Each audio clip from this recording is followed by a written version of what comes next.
તોય કેન્સર થાય. બીમારી આવે 100% બીમારી આવે. તો ઋતુ વિરુદ્ધ શું છે? ગ્રીષ્મ ઋતુ બેસે વૈશાખ મહિને, ત્યાંથી ટમેટું, ગાજર, કોબી, ફુલાવર અને મેથી એ ઋતુ વિરુદ્ધ છે. ચૈત્ર મહિનો પૂરો થાય ને ત્યાં સુધી જ ખાવાનું. અને આ ખેતરમાં તમે કલ્પના ના કરો ને એટલા ટમેટા હતા ચૈત્ર મહિનો બેસતા સુધી. અને વૈશાખ મહિનાની ગરમી પડી ને તો પાયકા પેલા સફેદ થઈ ગયા. એટલે કુદરત જ ના પાડે. અને જ્યાં વૈશાખ મહિનો પૂરો થયો ને ત્યાં તો છોડ કાળા પડીને સુકાઈ ગયા. અત્યારે સોમનાથથી કોઈ ગાડી લઈને નીકળે અને દિલ્હી સુધીમાંથી એક ખેતરમાંથી એક ટમેટું મને ગોતી આવી દે ને તો મારે 10 લાખ રૂપિયા દેવા. એક ટમેટાના 10 લાખ ના મળે તો તમે શું ખાવશો એ કોઈ વિચાર કર્યો નથી. કારણ કે એમાં તમારો વાંક નથી, તમારે ખેતી નથી, અથવા તમે સિટીમાં આવતા ખેતી હતી. એ બધા હાવ લીલા, હાવ કાચા ગ્રીન હીરકસાઈની ટમેટા લઈ અને બેંગ્લોરથી પૂનાની વચ્ચે કોલ્ડ સ્ટોરેજમાં સ્ટોર કરી શિયાળામાં.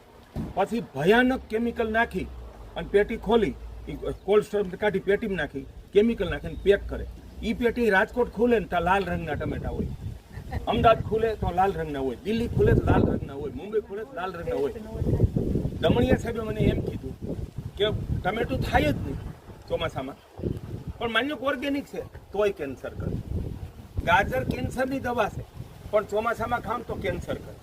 પછી કોબી, આટલી મારી ઉંમર થઈ, 20 વર્ષથી મારો અભ્યાસ છે, ખેડૂતો સાથે જ રહું છું. 20 વર્ષની ઉંમરથી 40 વર્ષનો અભ્યાસ છે. જે ખેડૂત કોબી ને ફુલાવર વાવે ને એ કોઈ દી શાક કરતા જ નથી, સંભાળો કોઈ દી નહીં. પછી કોબી ફુલાવરનું ખેતર પૂરું થાય ને એટલે કોબીના દડા ફુલાવર કાપી લીધું હોય. ત્યાં મેં નજરે જોયું, ભરવાડું એ કીધું. એ કે પછી ખેડૂત એમ કે હવે તારી ગાયું અહીં લઈ આવે. તો બોલો ગાયું છે ને એ હુંકી મૂકી દે. અને બૈરાને ખબર જ પડતી હતી એના ઘરમાં એકેય દી ટમેટા વિના નો હાલે અને એકેય દી કોબી વિના નો હાલે. પાછા મર્યાદામાં ખાવ તો વાંધોય નહીં.